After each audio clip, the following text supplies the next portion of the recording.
Good morning, students. In the last lecture, we have seen some important parts of diesel engine operation. Okay, so we'll just overlook. We have seen what is meant by diesel engine. Hello, uh, hello. Is my voice audible to all of you? Hello. Yes, sir. Okay. Now see here. We have seen diesel engines, diesel engine operation, diesel cycle, compression ratio, direct and indirect injection. We have seen diesel fuel ignition. We have seen the three types of combustion in the diesel engines, how the combustion is taking place in the diesel engines. Because combustion जानना क्यों जरूरी है, क्योंकि combustion से अपने पास exhaust emissions तैयार हो जाएंगे.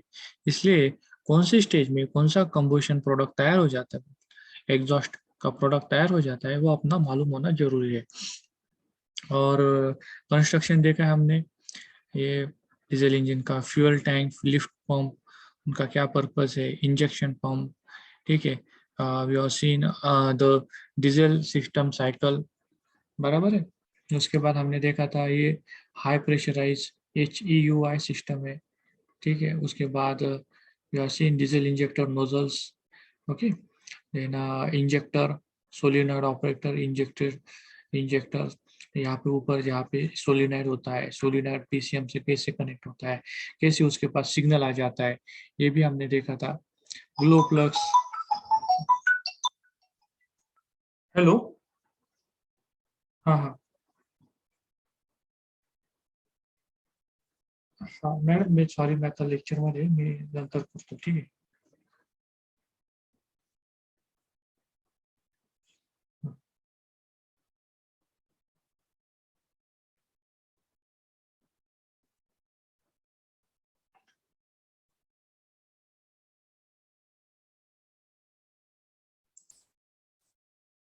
हाँ हॅलो, हाँ संकेत इरांडे, आवाज येतोय का?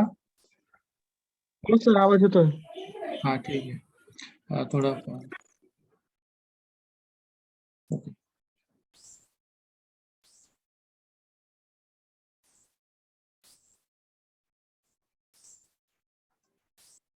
हाँ, we have seen this glow plugs. What is the purpose of this glow plug? Okay, then we have seen this system. Okay, glow plugs कैसे सिस्टम से कनेक्ट हो जाते हैं, उसका भी मैंने यहाँ पे आपको एग्जांपल दिया था. उसके बाद what are these advantages and disadvantages of diesel? Okay, then we have seen engine driven vacuum pump. Okay, now diesel fuels. Okay, then we have seen what is C10 number, octane number. Then we have seen flash points, type 1, type 2, grade 1, grade 2 type of diesels. We have seen how the API gravity is correlated with the different properties. Okay, then we have seen अगर आपने diesel engine में अगर आपने petrol put up किया तो engine के ऊपर क्या इफेक्ट हो जाता है, वो हमने देखा था. डीजल फ्यूल हीटर्स क्या होता है, जैसे कि ग्लो प्लग है, ये है, it is a diesel fuel heater. और ये हो इनटेक, यहाँ पर जो है ये इलेक्ट्रिक हीटर है, ये वायर में से करंट पास होके वायर हीट हो जाएगा और हीटेड वायर के ऊपर एयर पास होगा और ये heated air will come inside the engine. Then we have seen what is acceleration position sensors, ये कैसे इफेक्ट है इसका. Now next we are going to see what are the soot or the particulate matter. अभी ये जो soot और particulate matter है, ये काफी एक बड़ा, we can say एक ये है अपना, क्या बोले तो क्या है, it is a very much exhaust में से आने वाला सबसे इम्पोर्टेंट पार्ट है और इसका काफी अपना बुरा इफेक्ट होता है ह्यूमन हेल्थ के ऊपर. जैसे कि बोलो, ये इसको बोलते हैं हम सूट और पर्टिकुलेट मैटर. सूट और पर्टिकुलेट मैटर कैसा होता है, इसका जो इंजन में से जो बाहर आता है ना, उसका जो साइज होता है that is in microns, microns में साइज होता है. जैसे कि आपने कहाँ पर गए आप, कौन सा शुगर इंडस्ट्री है, शुगर इंडस्ट्री के वहां पे एक चिमनी होता है, वो चिमनी में से वो क्या करते हैं, एग्जॉस्ट गैसेस सिस्टम में बाहर फेंक देते. तब लेकिन जो शुगर इंडस्ट्री के आजू के बाजू का जो परिसर होता है, ठीक है, वहां पे क्या हो जाता है, वो एक ऐसा ब्लैक ब्लैक पार्टिकल्स जमीन पे सेटल डाउन होते हैं हम उसको क्या बोलते हैं, काजरी बोलते हैं। It is a black black material, उसको काजरी बोला जाता है। वो क्या होता है, वो सूट पार्टिकल्स होता है एक्चुअली। वैसे ही अपना डीजल इंजन में से ये फ्यूल बर्न करने के बाद भी ऐसा एक सॉलिड सॉलिड मैटेरियल होता है। ओके, उसको हम सूट मैटर बोलते हैं। ओके, अभी ये जो सूट मैटर होता है ना, इसका जो साइज माइक्रॉन्स में होता है। ओके, और ये जो माइक्रॉन्स का जो साइज होता है, वो हम जब इनहेल करते हैं ना, अपने सिस्टम में अंदर जाता है और ये लंग्स में जाके जमा होना स्टार्ट करता है, लंग्स में जाके जमा होता है। ओके, ये सिस्टम में जाता है और लंग्स कैसे रहते हैं, स्पॉन्जी टाइप मटेरियल होता है। जैसे आपने कभी वो टीवी पे विज्ञापन आता है ना सिगरेट पीने के, वो बताते हैं आपके लंग्स कैसे होते हैं, ऐसे एक स्पंज टाइप मटेरियल होता है। आप अगर उसमें से धुआं खींचते हो तो उसमें ऊपर सब ये जमा हो जाता है, गंदगी। तो वैसे ही इफेक्ट इस सूट पार्टिकल का अपने बॉडी के ऊपर होता है।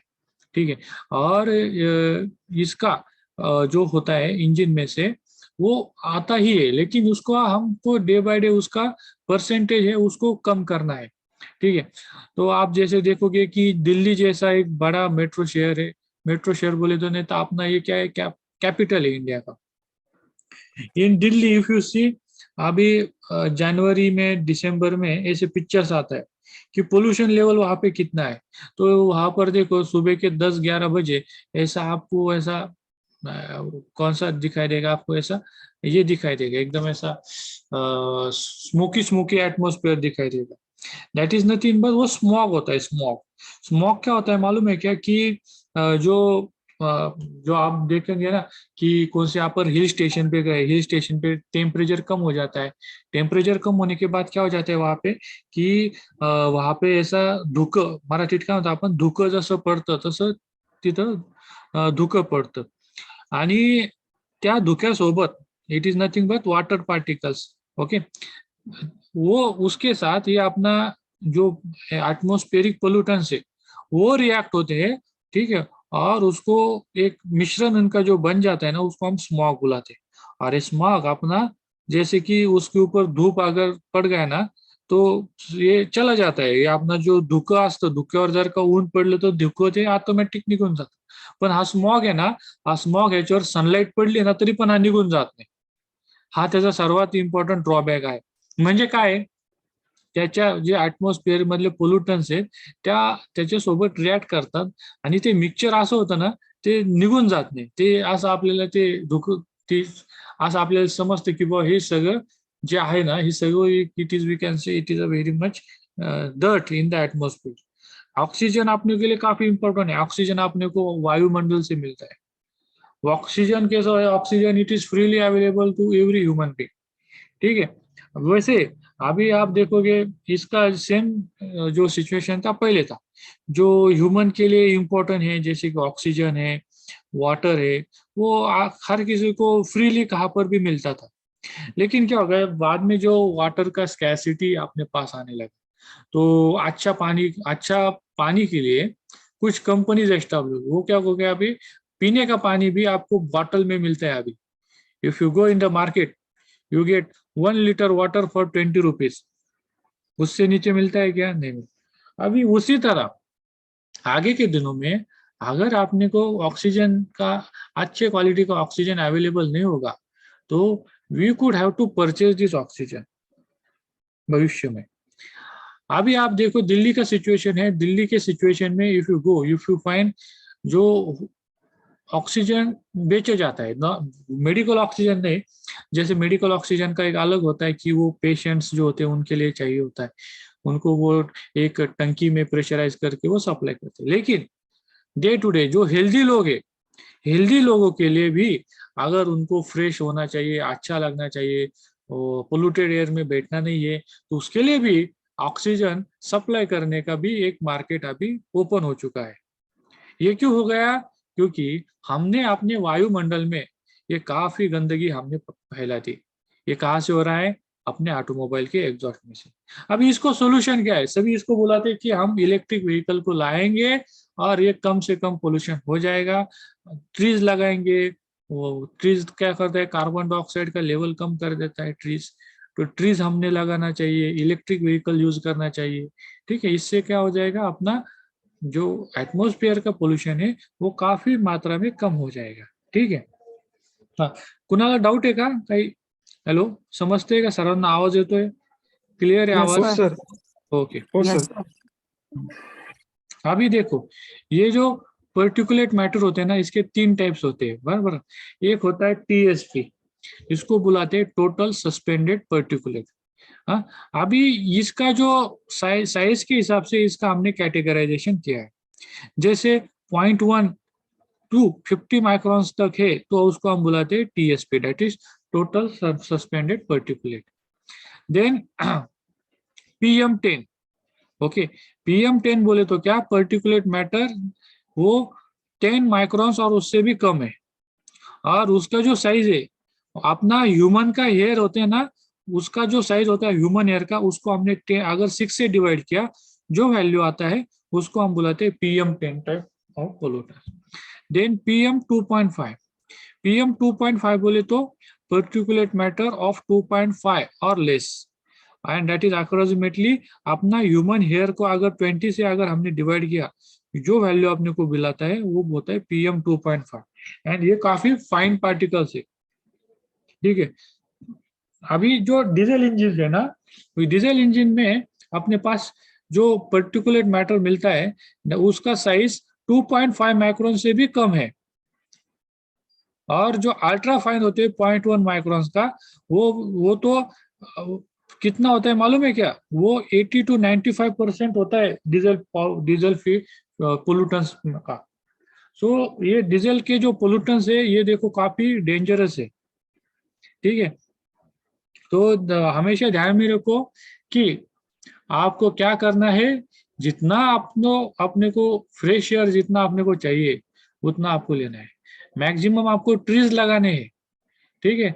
आप अभी देखोगे आपके पास घर पे गार्डन है या कहाँ पर गार्डन, मतलब आप रोड के साइड पे भी ट्रीज लगा सकते हो.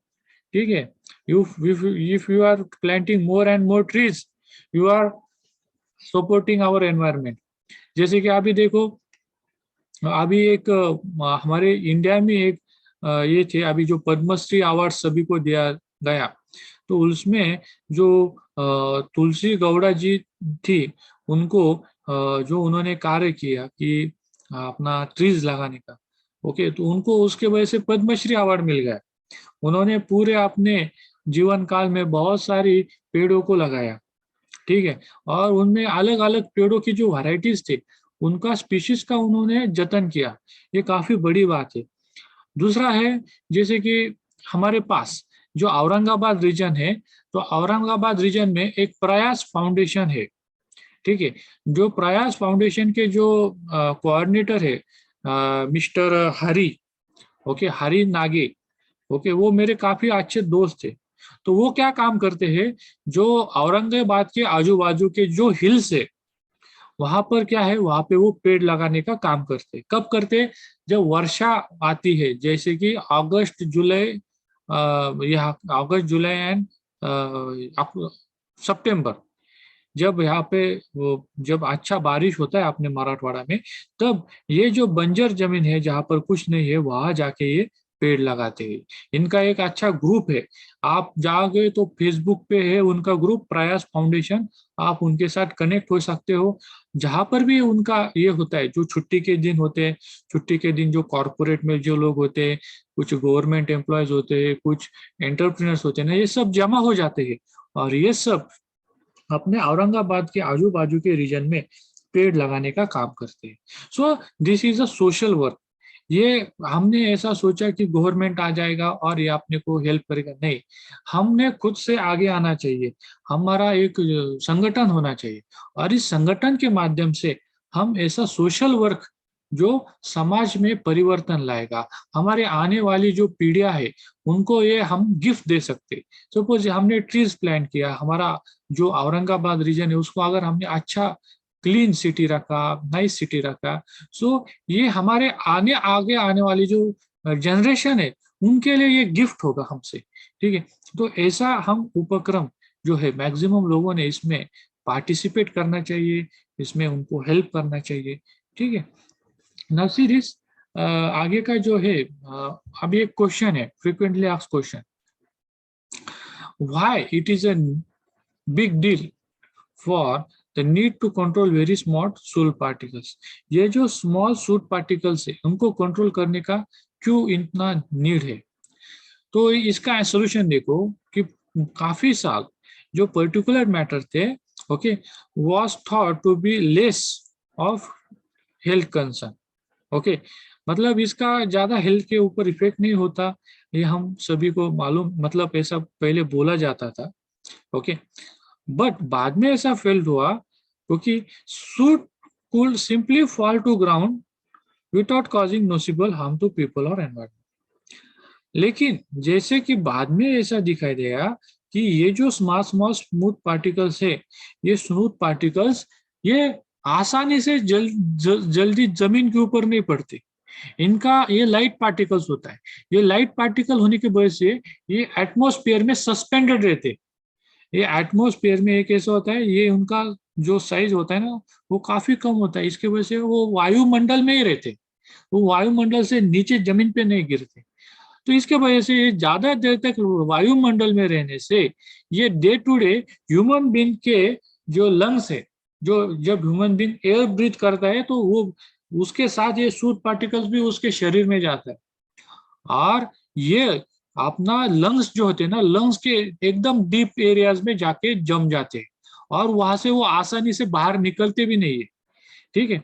तो इसके वजह से अपने लंग्स को ये काफी बड़ा हानि पहुंचता है। तो इसके लिए हमने क्या करना चाहिए? तो हम तो ये कभी अभी देखो, अभी किसी को बोल नहीं सकते कि आप ये गाड़ी मत चलाओ, बराबर है, वो गाड़ी चलाएगा पोल्यूशन करेगा, बराबर है। लेकिन इसके लिए हम क्या कर सकते हैं कि हम थोड़ा प्राणायाम, मेडिटेशन, जो लंग्स की जो जो जैसे कि हमने डीप ब्रेथ लेते, ऐसे डीप ब्रेथ लेते, पूरे लंग्स को हम क्या करते हैं एयर से भर देते हैं, ठीक है।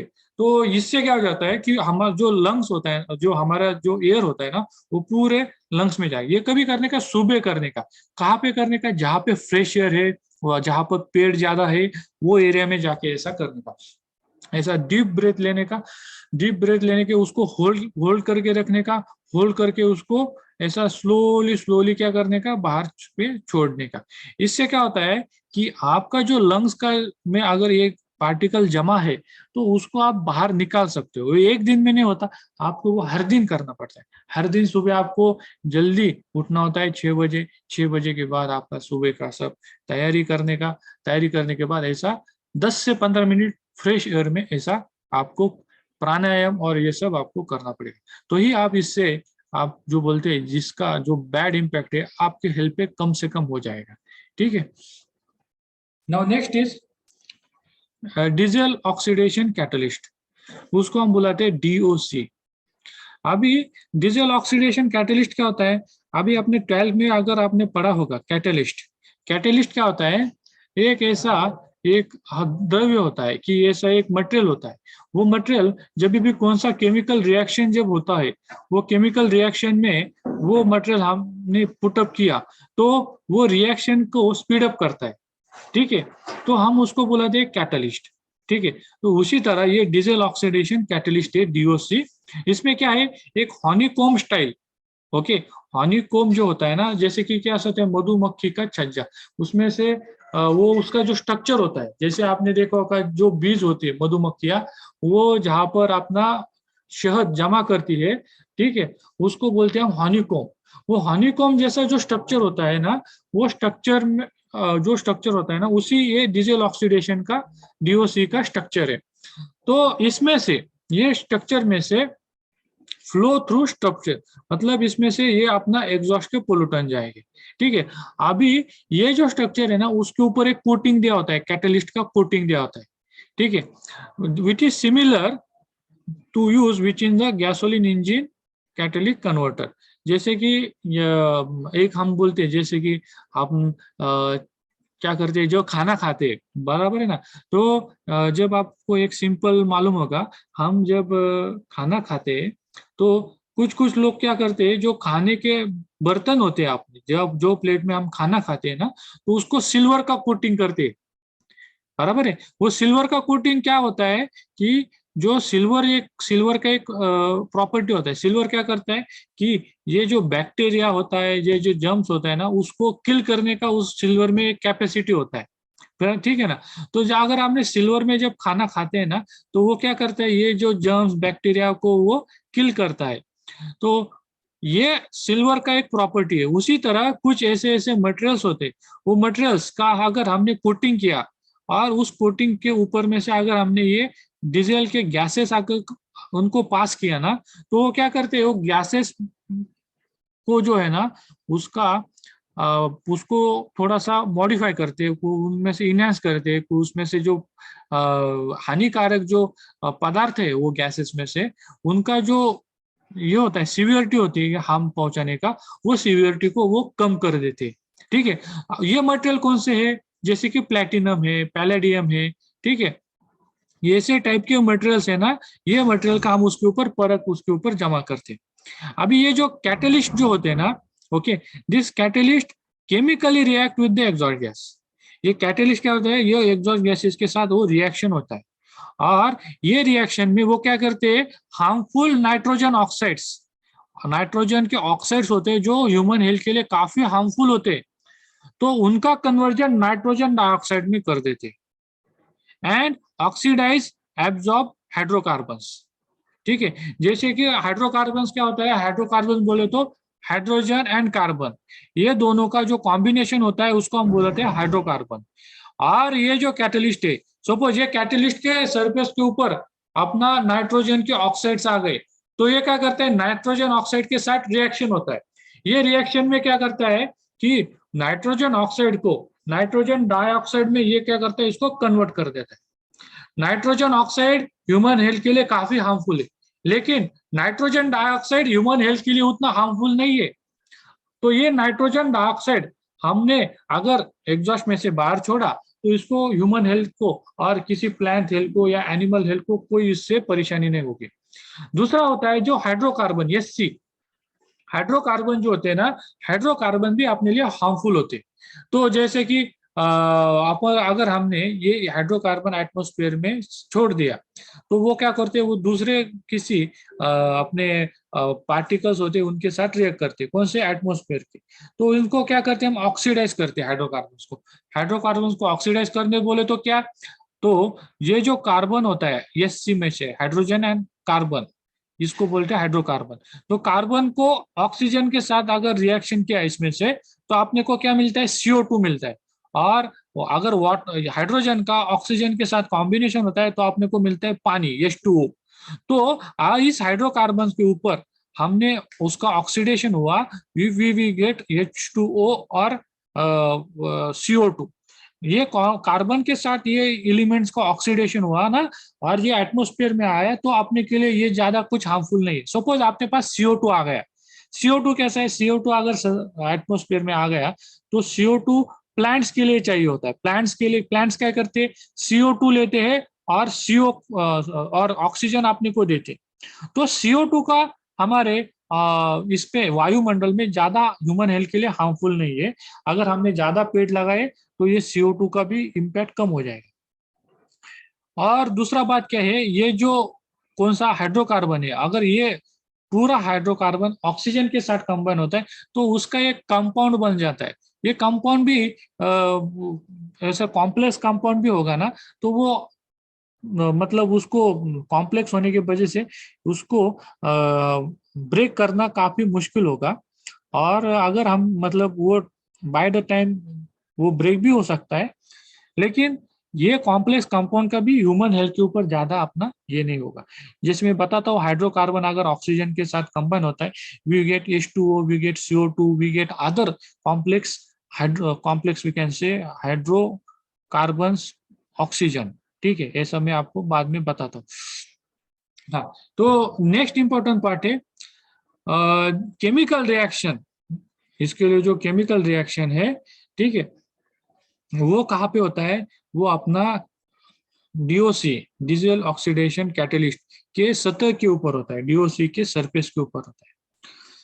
Then the function of the DOC क्या होता है, to start the regeneration event, okay, by converting fuel rich exhaust gases to heat. Okay, मतलब क्या होता है कि सपोज कुछ कुछ एग्जॉस्ट गैसेस होते हैं, उस एग्जॉस्ट गैस में कभी कभी फ्यूल के कोई पार्टिकल्स आते हैं, उस फ्यूल पार्टिकल जो होते हैं ना वो वेस्ट चले जाते हैं, तो उनका अगर फिर से हम उसको रीयूटिलाइज कर सकते हैं, उसका फिर से हम कंबशन कर सकते हैं। ओके, तो ये काम कौन करता है? अपना डीओसी करता है। कैसे करता है? उसको रीजनरेशन लूप में उसको लाके उसको फिर से उसका कंबशन करता है, फिर से उसके हीट जनरेट करता है, और फिर से इसका रीयूटिलाइजेशन हो जाता है। DOC helps to reduce carbon monoxide. अभी ये जो कार्बन मोनोऑक्साइड है ना, इसका केमिकल फॉर्मूला है capital C capital O, CO। इससे हम कार्बन मोनोऑक्साइड को बुलाते हैं। कार्बन डाइऑक्साइड और कार्बन मोनोऑक्साइड में ये डिफरेंस है कि कार्बन के साथ एक ही एटम होता है कार्बन मोनोऑक्साइड में, और कार्बन डाइऑक्साइड में कार्बन के साथ दो एटम्स होते हैं। और ये जो कार्बन मोनोऑक्साइड है ये काफी हार्मफुल है। ये कैसे हार्मफुल है? अगर आपने कार्बन मोनोऑक्साइड इनहेल किया तो ये क्या करता है ना, इसको ऑक्सीजन के लिए काफी एफिनिटी होता है, ये जल से उसके नजदीक जितना ऑक्सीजन आता है ना उसके साथ वो रिएक्ट हो जाता है। तो अगर ये आपने इसको इनहेल किया तो ये आपके बॉडी में गया, तो बॉडी में जाके क्या करता है ना, वो आपके खून में जल्दी डिजोल्व हो जाता है। ये आपके खून में डिजोल्व हो जाता है। खून में डिजोल्व होने के बाद खून में से जो ऑक्सीजन होता है, जैसे कि हम जो ऑक्सीजन इनहेल करते हैं ना, वो ऑक्सीजन अपने हार्ट में से अपने जो बॉडी में डिफरेंट सेल्स होते हैं ना वो सेल्स के पास जाता है। ये कार्बन मोनोऑक्साइड आपने ब्लड में क्या होता है, एब्जॉर्ब हो जाता है। और एब्जॉर्ब होता ही है, क्या करता है, वो जो दूसरे ऑक्सीजन होता है अपना ब्लड में से, उसके वो ऑक्सीजन को खींच लेता है, और ब्लड में क्या बन जाता है, CO2 बन जाता है। और जिसकी वजह से आपने ब्लड में ऑक्सीजन का मात्रा कम हो जाता है, और जिसकी वजह से हमारे जो इम्पोर्टेंट वाइटल ऑर्गन्स है, जैसे कि अपना ब्रेन, अपना लीवर, अपना किडनी, अपने जो इम्पोर्टेंट वाइटल ऑर्गन्स है ह्यूमन के, तो वहाँ पे ऑक्सीजन का जो ये है सप्लाई है वो कम हो जाता है। और इसके वजह से अपना को जो अनईजी फील हो जाता है, जैसे कि कभी कभी हमारा जो दिमाग में दर्द होने लगता है। क्यों होने लगता है? आपने दिमाग को ऑक्सीजन का सप्लाई कम मिलता है ना, तभी आपने दिमाग को थोड़ा सा पेन होने लगता है। ठीक है, जिसको हम बोलते हैं फटीग, डिजीनेस, है ना। तो ऐसे अपने पास उसका जो होता है ना, इस कार्बन मोनोऑक्साइड इनहेल करने से आपने को ऐसा परेशानी होता है। दूसरा होता है कि हाइड्रोकार्बन को भी ये डीओसी रिड्यूस करता है। और तीसरा होता है कि जो बदबू देने वाले जो कंपाउंड्स होते हैं, जैसे कि हम होते हैं एल्डिहाइड्स होता है, सल्फर होता है।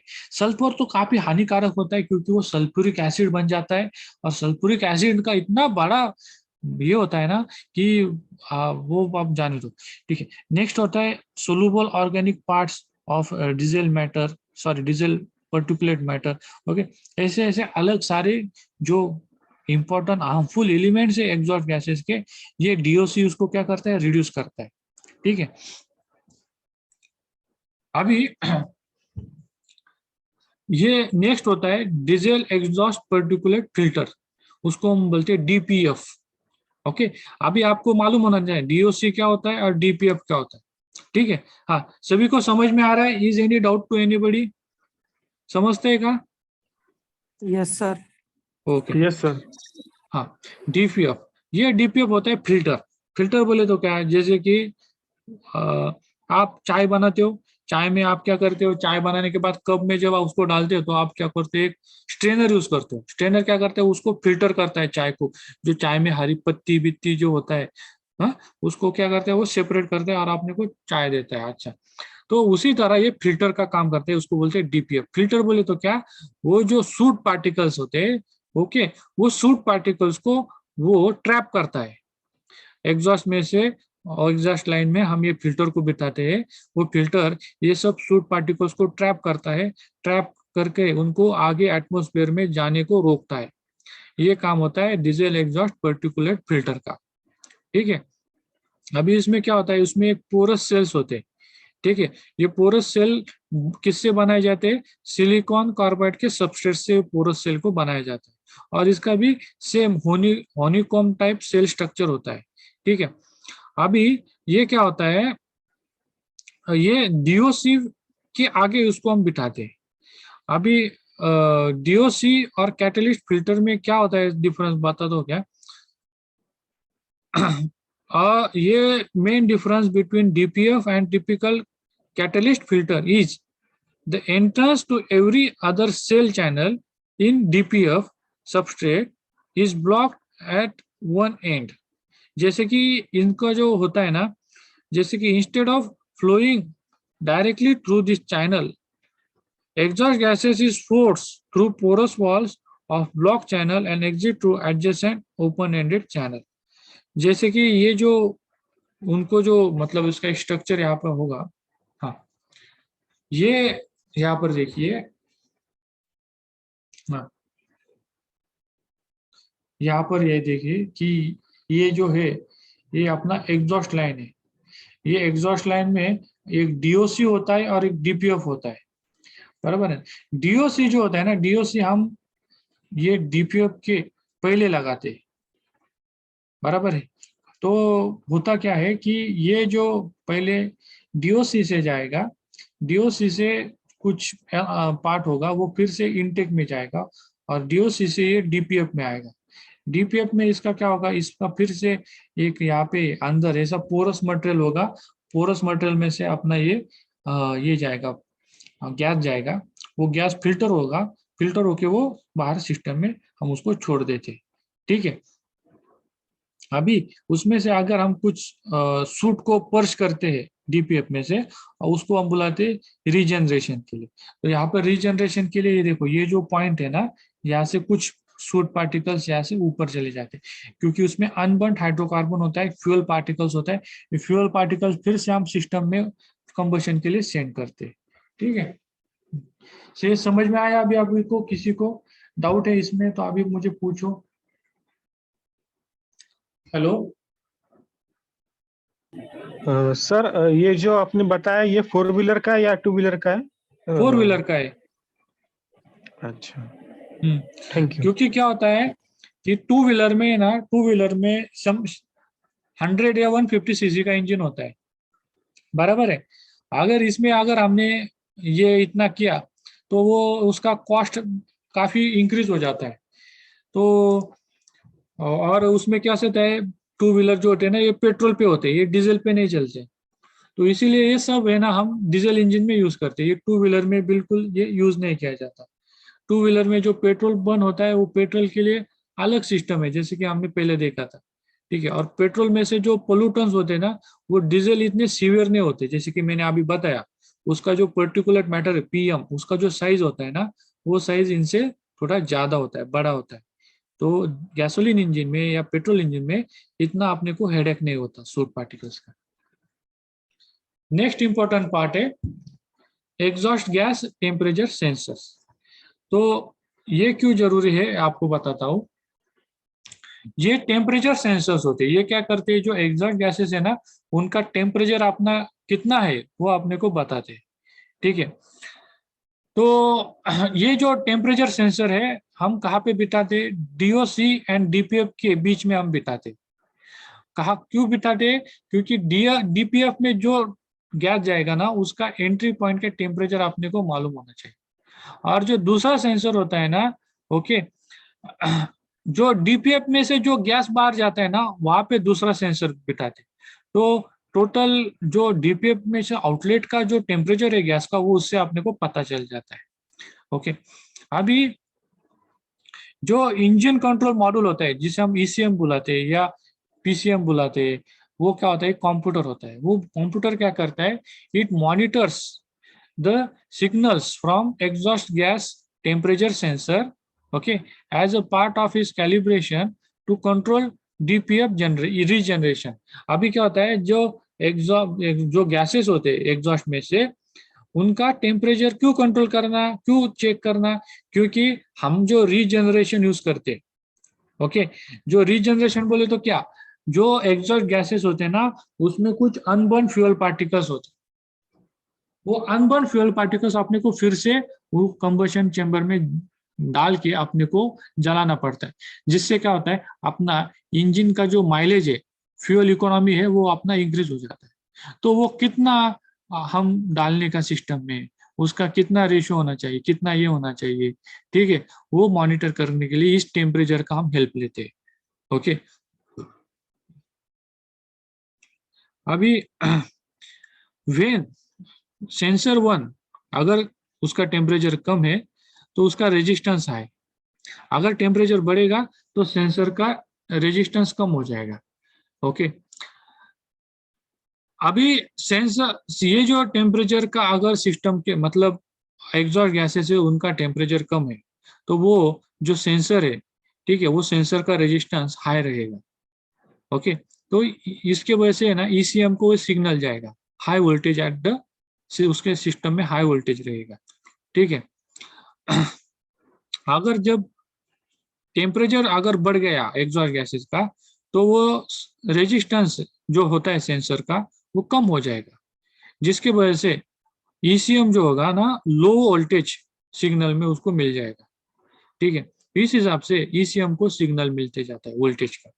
ठीक है, अभी ये जो डीपीएफ है, डीपीएफ के इनलेट में टेम्परेचर अगर हमने मॉनिटर किया, ओके, तो उसके वजह से अपने को जो रीजनरेशन प्रोसेस है वो रीजनरेशन प्रोसेस का प्रॉपर ऑपरेशन पॉसिबल है।